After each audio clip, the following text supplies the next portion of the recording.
In today's episode of Spirit of Innovation Arts Across America, a unique shared living program provides independence for people with disabilities. I think what we've created is more of a lifestyle opportunity. Our community roundtable explores what it takes for artists to succeed. Every artist, every single one of us, has to run ourselves as a business. Aaron's Corner introduces us to a radio station where the mission means as much as the music. Spirit of Innovation Arts Across America, award-winning TV show with your hosts, Diane Strand and Scott Strand, the co-founders of JDS Studio and nonprofit JDS Creative Academy, bringing together award-winning programming with education and training.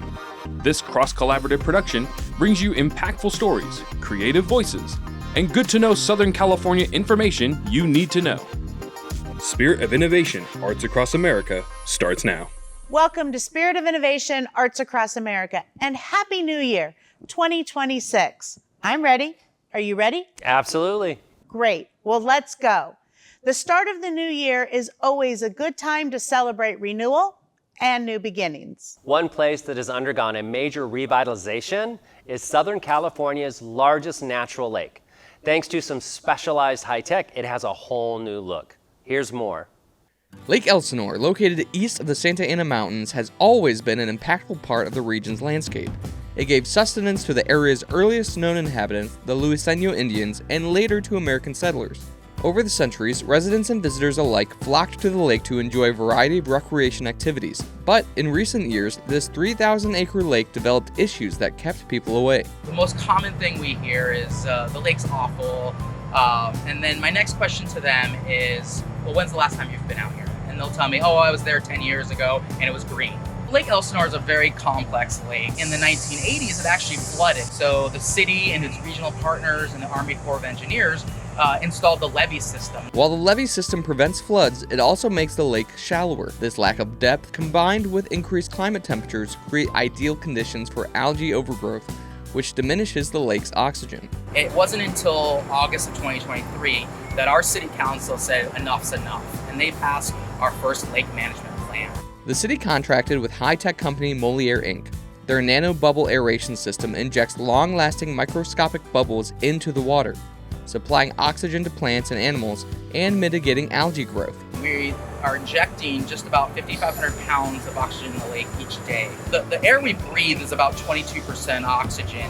This is injecting almost 90% oxygen right into the lake, and it's helping the lake heal itself naturally. And this is the first time that Moliere as a company has put their equipment on a barge. And that was very intentional. We wanted the public to see that we're doing something with the lake, visually see that every single day that we are investing in this community and into this lake. The barges allow us to have flexibility, but if we want to move it to another location, we have that flexibility in 5 years. This is not a temporary fix, this is permanent. These barges are intended to be here at all times. They run 24/7. A safe algicide and special clay that absorbs phosphorus, algae's main food source, are also part of the cleanup protocol. The result is a complete transformation of this once green lake. I challenge people to come out to Lake Elsinore today because it's drastically different. The lake is clear, the water is beautiful, it is safe. With the improvement in water, we're seeing an improvement in recreation. We've got boating, we've got fishing, we've got stand-up paddleboarders that come out every morning, kayakers in the evening. This past August, we had our first Dream Extreme sailing regatta. We're seeing the best fishermen we've had in 30 years. In addition to that, we've seen drastic increases into our bird population. So it's not only been for recreation, the water's improved, it's improved the entire ecosystem here in Lake Elsinore. Lake Elsinore's turnaround proves that with vision and innovation, even long-standing challenges can become lasting successes. A new year means new laws. Here in California, while we can't cover all the state's legislation in this Need to Know segment, we can give you some of the highlights. SB 627, also known as the No Secret Police Act, went into effect on January 1st. It prohibits local and federal law enforcement officers from covering their faces to hide their identities. However, enforcement of the law is on hold while it's being challenged by the U.S. Department of Justice. What once was science fiction is not only here, it needs to be regulated. SB 53, the Transparency and Frontier Artificial Intelligence Act, protects whistleblowers who raise concerns over catastrophic risks caused by their employers' AI activities. Over 50 hospitals across California have closed their maternity wards due to costs and labor shortages. This leaves many pregnant women in a maternity care desert. The new Freedom to Birth Act streamlines licensing requirements for their alternative birthing centers, providing more maternity care choices. Cat owners, take note. Declawing paws for non-medical reasons is now banned in California. Veterinarians who perform the procedure could lose their license. Grocery stores can now no longer sell those thick plastic bags to their customers. Recycled paper bags are still available for purchase, or you can bring your own bags from home. And finally, happy news for California renters. Landlords must provide refrigerators and stoves in rental properties, and these appliances need to be in good working order. If you want to learn more about these laws and other recent state legislation, go to our website, spiritofinnovation.org. In California, roughly 500,000 people with developmental disabilities are clients of the regional center system. Of those, less than 5 to 6% live independently. But now, a new unique program vendored with Inland Regional Center provides an alternative option for those looking for more autonomy. Have a look. The Homies program, born out of the desire to create independence options for individuals with disabilities, designed a way to pair those with disabilities, the Homies, with neurotypical supportive roommates. Homies is a little bit different than, say, a group home or other agencies. In the group home model, it's more placement driven. I think what a lot of families and a lot of individuals are looking for is just more choice and more autonomy in their decision making of where they're living and who they're living with, and then who they're getting support from. The program offers a wide range of support for both the homie and the supportive roommate to ensure that the pairings are a good fit for all. We simplify the program into 2 questions, right? Which is, where do you want to live and who do you want to live with? And a lot of people with disabilities, if you allow them to live where they want, with who they want, a lot of the other things in life are a little bit easier to accomplish. We've got a team that's dedicated to the individual with disability, and we've got a team that's dedicated to the supportive roommates and onboarding them, because it's a journey for both parties. If we can help understand you as a person better, it makes the matchmaking process to finding that perfect roommate for you a lot easier. The program helps the homie and the supportive roommate from helping find their new living place to financial support for the roommate and homie. A program like this is a chance to make a life-changing impact for all involved. I think what we've created is more of a lifestyle opportunity for our supportive roommates, where they can earn a really good income, but also have the freedom and flexibility to maybe go do something during the day while the homie's at their job. The best supportive roommates that have come into our program have never asked about a financial component to this.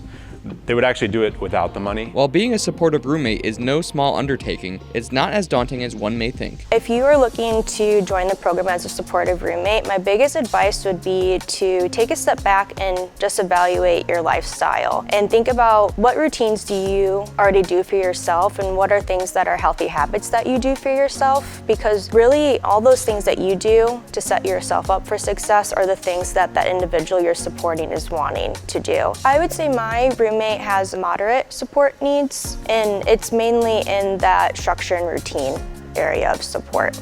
A lot of the structure and what their program looks like is prompts and reminders in getting up for the morning at a good time, taking their medication, making sure they eat all of their meals throughout the day and their healthy meals that they're eating, and also giving them that decompressed time after work and checking in with them on how their day was. So it really is a very typical roommate scenario in that sense. Programs like Homies are demonstrating that independence looks different for everyone, and that with a little support, the possibilities are endless.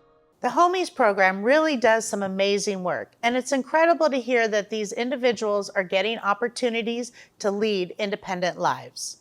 Now it's time for our Community Roundtable. This month we explore how artists can turn their work into a successful business.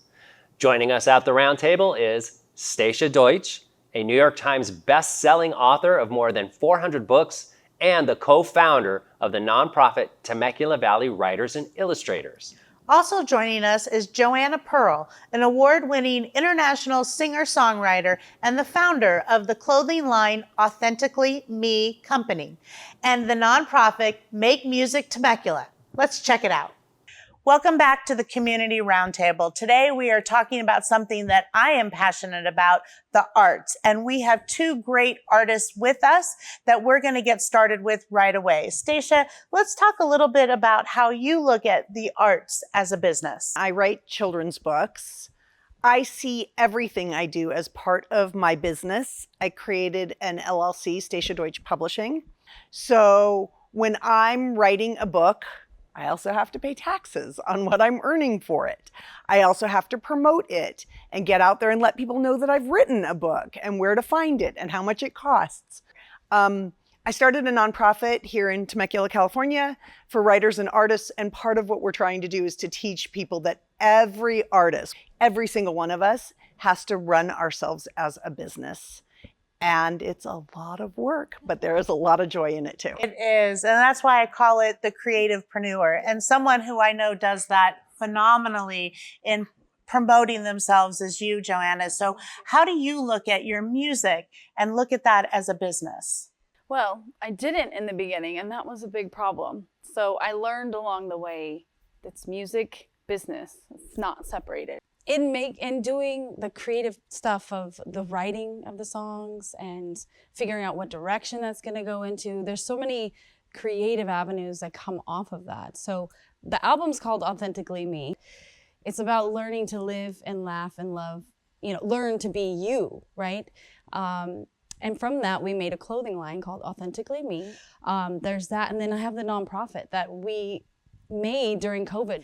And it's grown into such a beautiful thing where we give out instruments. We didn't have choir. Like, it was a financially, hardship for the school. So I've just never wanted my community to not have music.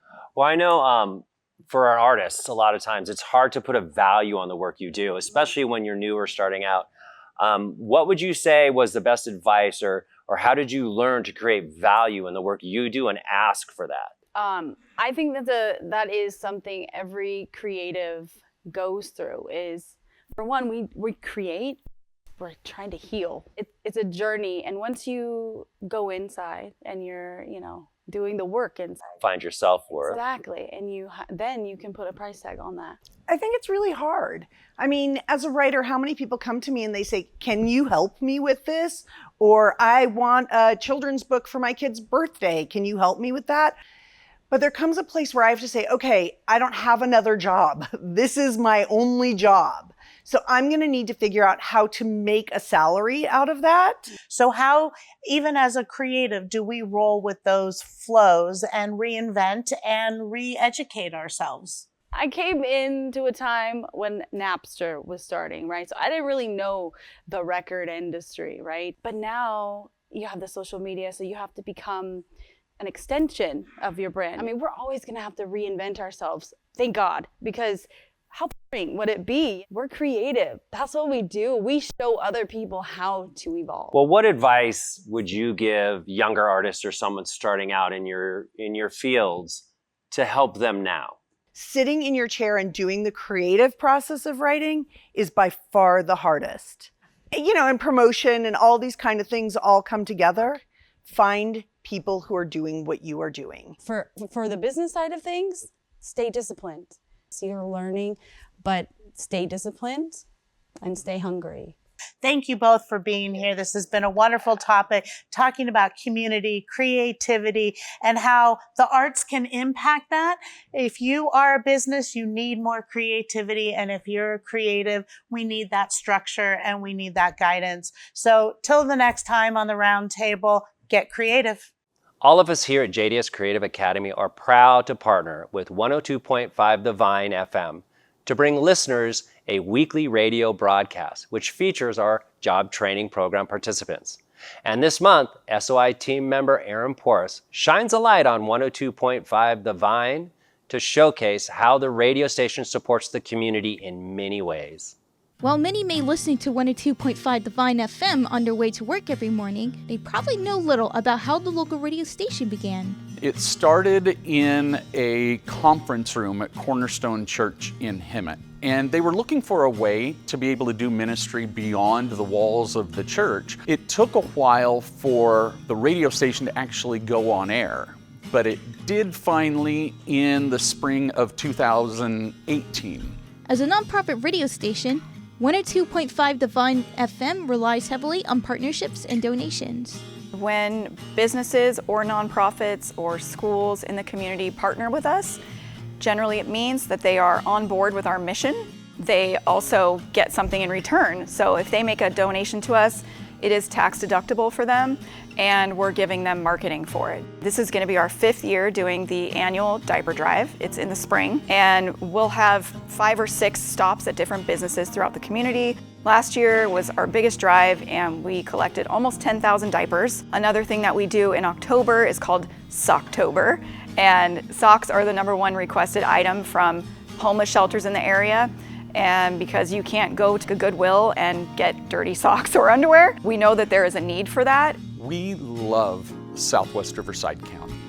This is our home.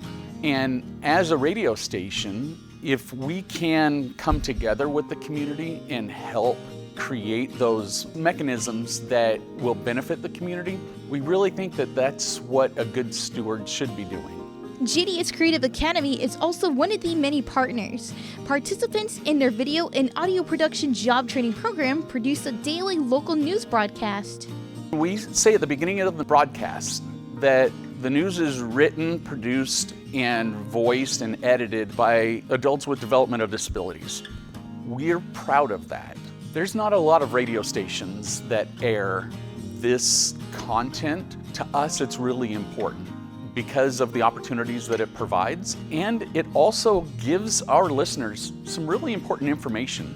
It's such a unique partnership, and it's such a unique newscast that there's only a few places that could do this and do this right.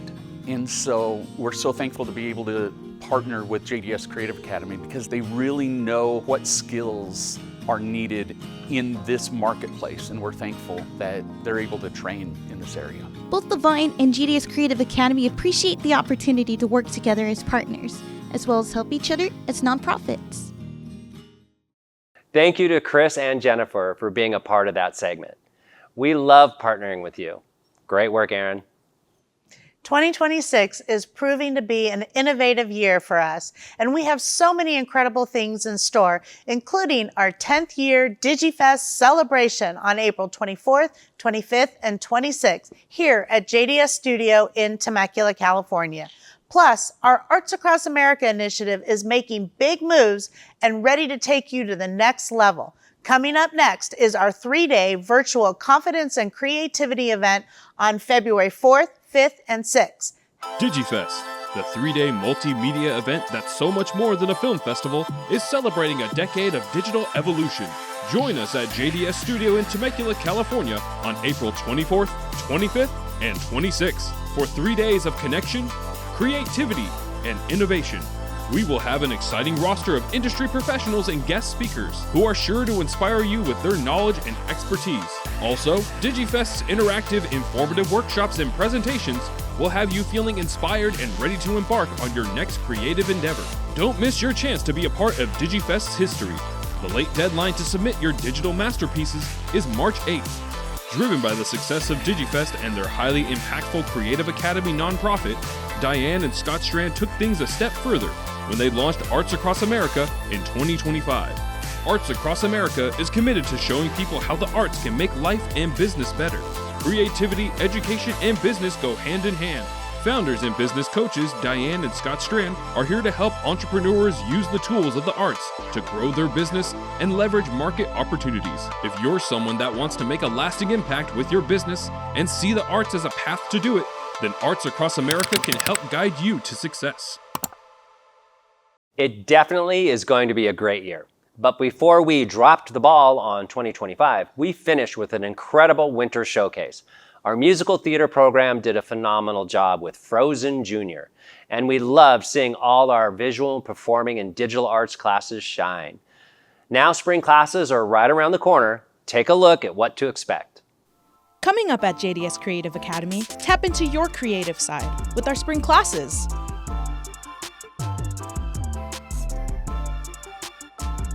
Virtual script writing, strengthening your skills as a storyteller. Backstage production, discover the backstage sets, costumes, props, and more. Filmmaking with director Pride Pierce. Bring your story to the big screen. Join our musical theater program for our upcoming production of Guys and Dolls, and learn the craft of acting youth, teens, and adults. Visit jdscreativeacademy.org to register today.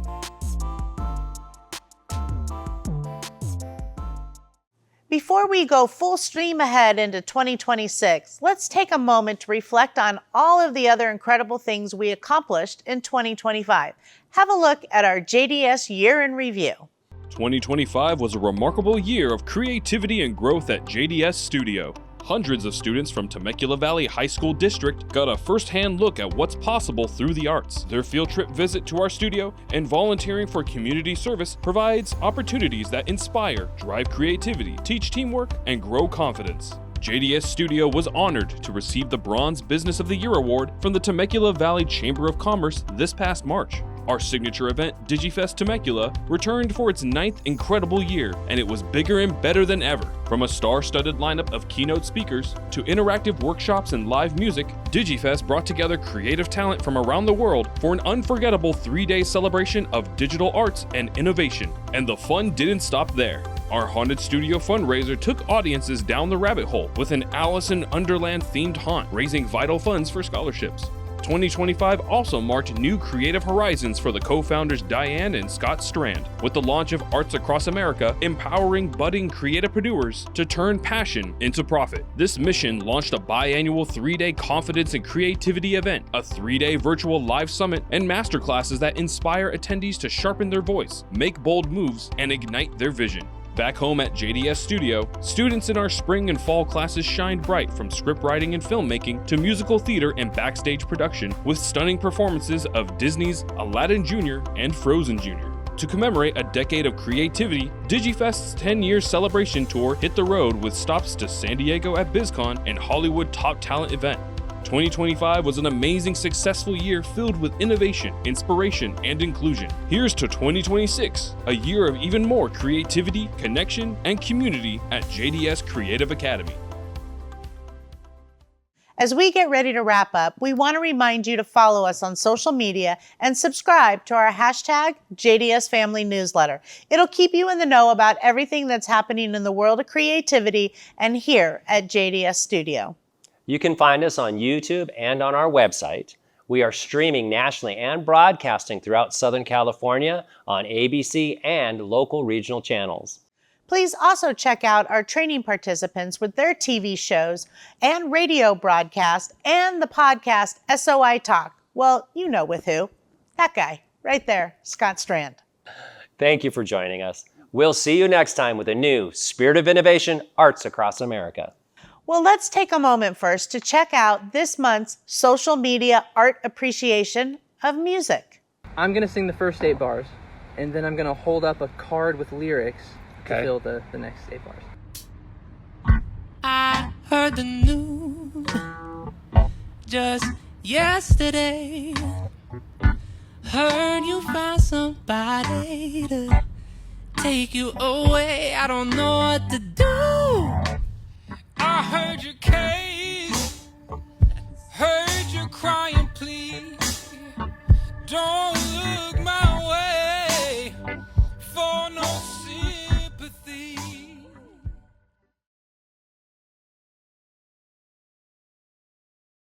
Well, that's it for this episode.